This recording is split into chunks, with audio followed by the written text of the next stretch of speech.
బావా ఊరు వాళ్ళు వరస చూస్తుంటే డబ్బు కాసిపడి నీ ప్రాణాలు కూడా తీసేస్తున్నాను. అందుకని ఊరు వదిలిపోవడం మంచిది అనిపిస్తుంది. అవును బాబా, ఇబ్బందిని అంతలో మనమే ఎదిరించడం చాలా కష్టం. అందుకే దారి తెలియక అల్లాడే ప్రజలను ప్రబోధించి పీడించే అధికారుల గుట్టు బట్టబయలు చెయ్యాలి. గండికోటలో సర్వమాన సౌభాగ్యానికి మనమే విజయసంగం పూరించాలి. వేషాలు మర్చి బయలుదేరాలి. వదండి.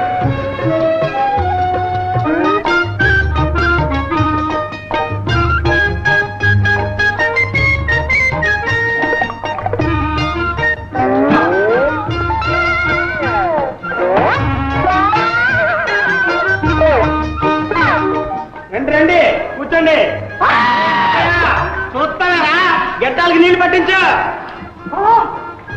ఇదేం కర్మయ్య, ఆ గడ్డానికి నీళ్లు రాసి జామున్నర అయింది. నాన్ని బాబు బాగా నాన్నే, గడ్డం బాగా నానితే సమ్మగా తెగుద్ది. ఏం తిరుపతి, నన్ను సగంలో వదిలేశావే. ఉండు బాబు ఉండు. అలాగేరా, రండి రండి, కత్తిరించమంటారా? ఆ డబ్బీలో ఎంత డబ్బు ఉందో లెక్కండి. అందులో ఏముందండి, ఇంకా బోనీయే కాలేదు. మొత్తం ఎన్ని తల్లో చూడండి. 1 2 3 4 5 6 మొత్తం 6 తల్లండి. తిరుపతి అయ్యా, తలకు 10 డబ్బులు చొప్పున 6 తల్లకి సుంకం చెల్లించు. అదేమిటండి, కష్టపడి మేము సంపాదించడం ఏమిటి, సొంకం అని మీరు తీసుకెళ్ళడం ఏమిటి? కావలిస్తే కత్తిరించిన జుట్టు ఉంది, తీసుకెళ్లి సవరాలు కట్టి అమ్ముకోండి. అదేం కుదరదు, ఇది యువరాజు గారు ఆజ్ఞ, ఇచ్చి తీరాల్సింది. అయ్యా, మీరు కూడా క్షవరం చేయించుకున్నందుకు తల ఒక అర్థ ఇచ్చి తీరాల్సింది. అదేమిటండి, చవరాలు మాని సన్యాసులు అమ్మంటాడా మీ యువరాజు? నలభై గారు, ఇతను అసలు సవరం చేసుకోకుండా జుట్టు పెంచేస్తున్నాం. చెప్తామండి, నాకు మొక్కండి. పైగా నా భార్య 6 నెలల గర్భవతి అండి. ఇల్లాడితే గానీ అదంతా మాకు అనవసరం. క్షవరం చేయించుకోకుండా గడ్డం పెంచుకున్నందుకు నువ్వు ఒక వరహ చెల్లి. అయ్యో బాబాయ్, మహారాయే, ఇది మహాఘోరం, మహా అన్యాయం. నేను ఇచ్చుకోలేను బాబాయ్. బాబు ఎక్కడికి వెళ్తున్నారు? గుళ్ళోకి ఎన్ని కొబ్బరికాయలు? 3 కొబ్బరికాయలు. కాయకు కాస్త చొప్పున సుంకం చెల్లించండి. ఏమిటి, గుళ్ళో కొబ్బరికాయలు కొట్టారు కూడా కాస్త చెల్లించాలా? అవును, ఇది మా యువరాజు గారి ఆజ్ఞ. ఈ నలుగురు మీ పిల్లేనా? అవును, వీరు మా వారు. ఏమండి, మీరు మాట్లాడరేమిటి? నువ్వు మాట్లాడుతున్నావుగా. నలుగురికి 4 వరహాలు సుంకం చెల్లించండి. ఏమిటి, పిల్లల కన్నందుకు కూడా సుంకం చెల్లించాలా? అవును, ఇస్తారా లేదా? ఇస్తాను బాబు. మనం బ్రతికిపోయాం, మనకు పిల్లగల్లా ఎవరు లేరుగా. ఏమిటి, మీకు సంతానమే లేదా? లేదండి. పిల్లలు లేనందుకు మీరిద్దరు చెరువు వరకు సుంకం చెల్లించండి. ఇస్తారా, చేస్తారా, పంపించమంటారా? ఇస్తాం. పిల్లవయ్య గారు, మీరు ఇంకా వివాహం కాలేదంటండి? అవునా? అవునండి. బ్రహ్మచారులండి. పిల్లం గిల్లం, పిల్ల పీసిగా, తల్లి తండ్రి ఎవరూ లేరండి. ఏకో నారాయణ ఏకో. అయితే 20 వరహాలు సుంకం చెల్లించు. ఎందుకండి? ఒంటరి వాడు గనక నీకంటే ఖర్చులుండవు, చెల్లించాల్సిందే. మరీ బాగుంటుంది. పిల్లలు ఉంటే ఒక పన్ను, పిల్లలు లేకపోతే మరో పన్ను. ఇదే పరిపాలన పాడికట్ట. నువ్వు విప్లవకారులుగా ఉన్నావు. నిన్ను చెరసాల్లో పెట్టాలా? చెరసాల్లో ఉండడానికి పన్ను లేదండి. అయితే పెట్టి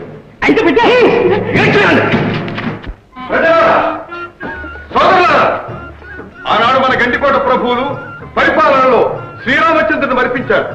ఈనాడు ప్రభువులు కసాయి వాళ్ళ కంటే హీనమైపోయారు. మనల్ని దోచుకు తింటున్నారు. రాజ్యం రావణ రాజ్యం చేశారు. స్త్రీలను బలాత్కరిస్తున్నారు. నాలాంటి బలహీనని నానా హింతులు పెడుతున్నారు. అధికార మతంతో అవినీతి పరులైపోతున్నారు. వారి దౌర్జన్యాలకు హద్దు లేకుండా పోతుంది. లేకపోతే ఏమిటి అర్థం లేని పన్నులు? చుట్టు పెంచితే పన్ను, పొట్టు ఉంచితే పన్ను. బోడి గుండెకి పన్ను, బోసి ముఖానికి పన్ను. బిడ్డల కంటే పన్ను, గొడ్రాలుగా ఉంటే పన్ను. దానం చేస్తే పన్ను, ధర్మం చేస్తే పన్ను. ధర్మం కాలి చస్తే ఉన్నదంతా ఊడ్చుకుపోయే పన్ను. ఎంతకాలం అన్యాయం సాగరిస్తాం? సగలం చూపుతున్న కొద్దీ మనల్ని అదుపాతానికి అడగదొక్కుతున్నారు. మనల్ని పీక్కు తింటున్న ఆ రావణుల రెక్కల్లో కిరికిరి చేయాలి. ఏం చేయాలి? కళ్ళు మూసుకుపోయిన కబుందులకు కళ్ళు తెరిపించాయి. మనల్ని ఉద్ధరించడానికి ఎవరో దిగి వస్తారనుకోవడం కేవలం పొరపాటు. మన ఇల్లు మనమే చక్క చేసుకోవాలి, మన బ్రతుకు మనమే బాగు చేసుకోవాలి. ఇంతకాలం నిద్ర పోతూనే ఉన్నాం. ఇప్పుడైనా నిద్ర నుంచి మేల్కొని అధికారుల దౌర్జన్యాన్ని ప్రతిఘటించాలి. ఒక్క శక్తిగా విజృంభించాలి, ఒక్క వ్యక్తిగా ముందుకు సాగాలి. సామాన్యుడి సాహసం ఏమిటో అది కోటలో నిద్రపోతున్న కుర్రరాజుకు తెలియపరచాలి. ఎవరి కథానాయకుడు?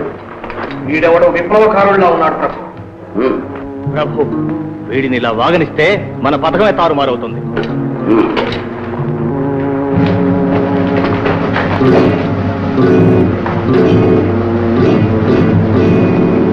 ఏమిటి ప్రసంగం? ఎవరు? మీ అన్యాయాల్ని అంతం చేయడానికి వచ్చిన యముణ్ణి. అమాయక ప్రజలలో అరాచకం రేకెత్తిస్తున్నాం. ఇది రాజద్రోహం తెలుసా? రాజద్రోహం. అన్యాయాన్ని అరికట్టడం రాజద్రోహమా?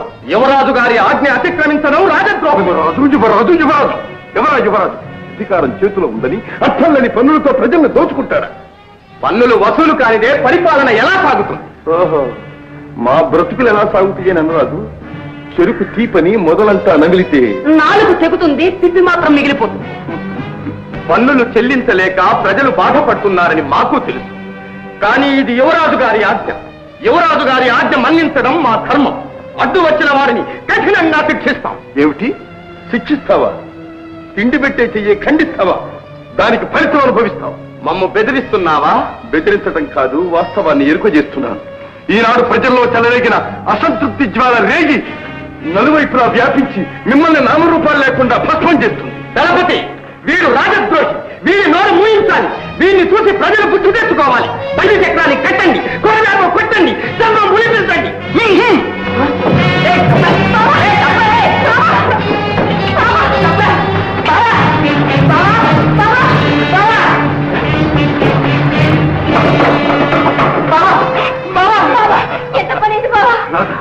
ఎందుకంత బెంబేలు పెట్టా?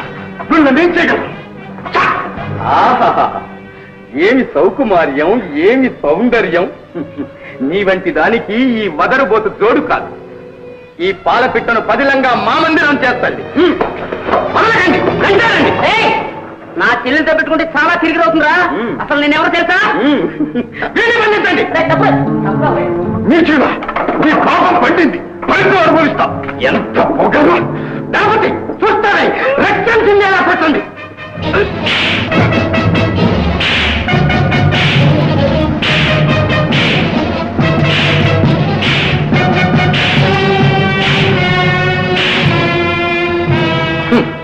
అర్థమైందా? ప్రభుత్వాన్ని ఎదిరిస్తే వచ్చే ఫలితం. నీ చేతగాని తనాన్ని కోడలతో చూపించాం. నీవు కొట్టింది నన్ను కాదు, న్యాయాన్ని. శౌర్యం లేని ప్రతి పిరికి పందా పలికే మాటలే. శౌర్యమా? శౌర్యమే లేదా?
నీచుడితో నాకే పని. ఈ అరాచకానికి అంతటికి కారకుడైన యువరాజుని కలిసి తగిన బుద్ధి చెబుతాను.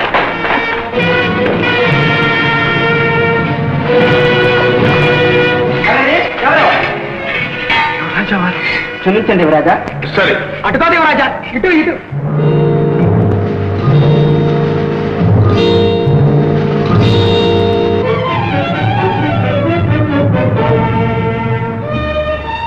ఎవరు మీరు? ఈ రాజ్యానికి యువరాజులు. ఏ మతిపోయిందా? ఏమిటా వెరినవ్వు? మన్నించాలి, యువరాజంటే తమరేనా? కనీసం మీకు 3 తలలు, 6 కొమ్ములు, 9 చేతులు, 20 కాళ్ళు. సాధించని పరిహాసం. పరిహాసం కాదు యువరాజా, ఆశ్చర్యం. మాలాగే మీరు కూడా రక్తవంశాలున్న మామూలు మనిషిని కల్లో కూడా అనుకోలేదు. నువ్వనేది ఏమిటో నాకు అర్థం కావటం లేదు.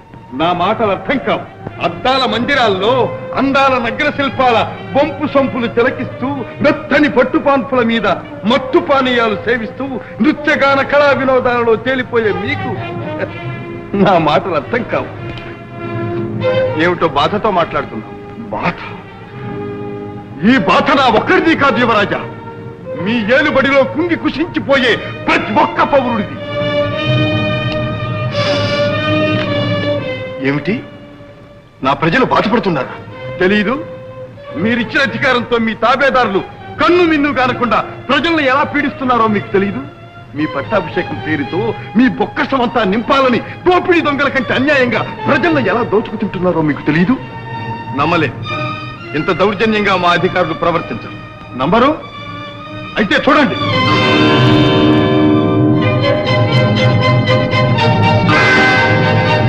ఇదేమిటో తెలుసా?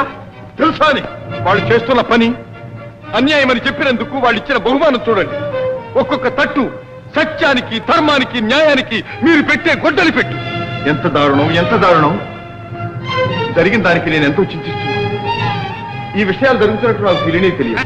ఈ రాజ్య పరిపాలన మా మాతృశ్రీ గారి అని ఆ కుట్టి సాగుతో తప్పించుకోవడానికి ప్రయత్నించకండి. రేపు మీరు పరిపాలించబోయే రాజ్యం ఏ పరిస్థితిలో ఉంది తెలుసుకోవలసిన బాధ్యత మీ మీద కూడా ఉంది. ప్రభువుని యముడిలాగా భావించే ప్రజల్ని మీరు ఎలా పాలిస్తారు? ఏ విధంగా పాలిస్తారు? యువరాజా, ప్రజల్ని ఆదరించి ఆదుకునేవాడే నిజమైన పాలకుడు. ప్రజల్ని పీడించి, ఏడిపించి మిడిసిపడేవాడు పాలకుడు కాదు, రాక్షసుడు. వాడికి ఏనాటికైనా పతనం తప్పదు. పేద ప్రజల అభిశాపమే వాడిని నిలువునా దహించి దగ్ధం చేస్తుంది. ఈ మాట మాత్రం మర్చిపోకండి.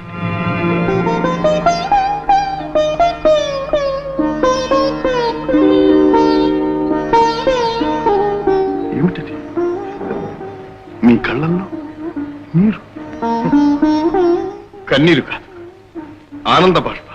ముద్దు నిద్రపోతున్న నన్ను మేల్కొల్పి నా కర్తవ్యం నాకు గుర్తు చేశావు. ఇదిగో చేతిలో చేయి వేసి ప్రమాణం చేస్తుంది. నా ప్రజల్ని కన్నబిడ్డలా పరిపాలిస్తాను. సరేనా? అప్పుడు మీకోసం ధనమే కాదు, ప్రాణమేమన్నా సంతోషంగా ఇస్తాం. ప్రజల కోసమే ప్రభు అన్న నిజాన్ని నిరూపిస్తాను. అలా నిరూపించినాడు ప్రతి ఇంట మీరు తండ్రిగా నిలుస్తారు, దేవుడిగా కొలుస్తారు. మెరుపులా వచ్చావు, కనువిప్పు కలిగించావు. ఎవరు నువ్వు? నేనా? తమ ప్రజల్లో ఒకటి, సామాన్యుల్లో సామాన్యుడు కావు. నీవు మా ఆత్మీయుడం. నీ వంటి వారు మాకెంతో అవసరం. ఓ మంత్రి గారు, రండి. ఏమలా నిర్ఘాంతపోయారు? రండి. వీరు వారు మన ఆత్మీయులే. ఈ సృష్టిలో ప్రభువు, ప్రజ ఒక్కటేనని ఈశ్వరుడు నిర్దేశం. అందుకే వారు కూడా మాలాగే ఉన్నారు కదూ. విచిత్రంగా ఉంది, నమ్మలేకుండా ఉన్నాను.